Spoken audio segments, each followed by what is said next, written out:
This is At Home with Miss Joan, and tonight's supper, I thought I'd show you what we're having for supper tonight.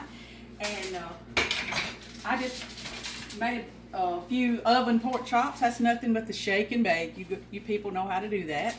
And then I made some homemade biscuits, and I'll show you how to make that sometime. Look at here. My mama always made a hoe cake, she called it, out of the last bit of the dough, so you don't waste anything. But they're already buttered and ready to eat. I thought what I would film is the last thing I'm going to make to finish off supper, which is gravy. And if you see this Walmart sack hanging here, I hang one on each end of my kitchen every day. And then when I'm cooking, any trash goes here. Or if I'm down on that end, the trash goes in that sack on the other end. So it does look a little bad in the video, I noticed from the one yesterday. But here we go. We save our sausage grease from when we fry sausage. See, we're going to have gravy with these pork chops and biscuits. So we like sausage, what we call sausage gravy. So here, I'm just going to add where I saved it from the last time that I cooked sausage. And I save bacon grease and reuse it, and regular, if I fry chicken fingers and regular oil, then I save it for another frying of just chicken fingers. I'm picky about that part. But anyway, this is what we got today. And if we don't have enough grease in there, then I'll put a little bacon grease in it. The world won't end. You can just use just about anything. But anyway, I might not have had it hot enough. This is a well-seasoned iron skillet. You can make it in your Teflon skillet. You can make gravy in anything, that's for sure. All right, you see what I'm going to do. Here's my flour bucket. I'm just going to reach in here, get me some flour. Sprinkle it in there. The key to this is you want this to brown a little bit, or I do. And so I just take my spatula and I start working in the sausage grease. Now normally I'd like a little more than that, but we just won't have a big pile of gravy. And I just kind of judge it. If I want a little bit more flour, I'll just sprinkle it in there and let it brown. Now, one time when I was trying to tell my niece how to cook gravy, she got real nervous because hers started doing this right here. Now this is what I call it making a roux. See that thickness? She said, oh, no, I ruined it right to start with. I ruined it right to start with. No, she didn't. You just need to work your heat from starting off kind of medium high to run it back down. I just run it back here to the back burner. Okay, milk. It's real easy.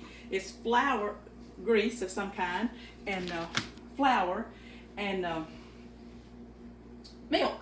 Okay, now my mama, I'm doing a lot of these because the way mama done it, she made gravy with whatever we had, okay? She made it with milk. She made it with what we called canned milk back then, evaporated milk. What she'd do was half milk and half water, okay? And still you gotta water it down some more.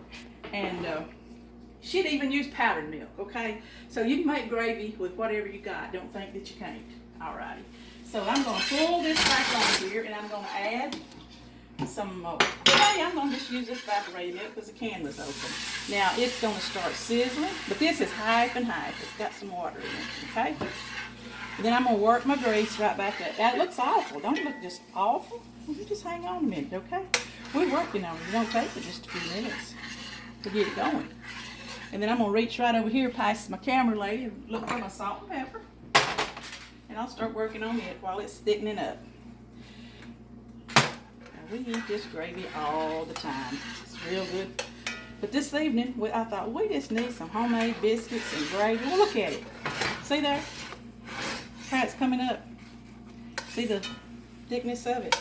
Now, you can stop it wherever you want to.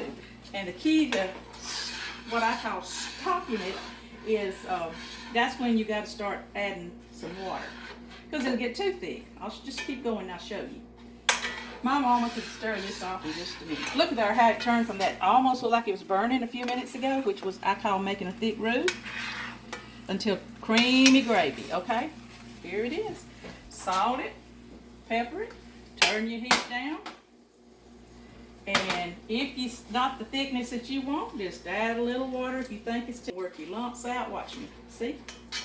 Just do all kinds of things with one of these spatulas. All right.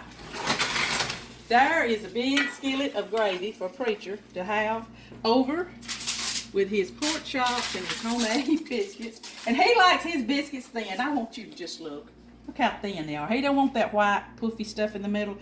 And sometimes he likes them so thin, I can even get the knife through them to cut them.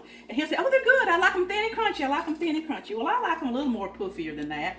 But this big hoe cake's mine. I'll butter it. And see, I can just count it as just eating one biscuit, when really I'm probably eating about 3 of these other sides. But we'll do biscuits another day. But I just thought today I just thought to show you just how easy gravy is to make. And this is at home with Miss Joan, and I've enjoyed it. I showed you what preacher's going to eat for supper tonight. We're going to have some honey. We'll have a buttered honey biscuit.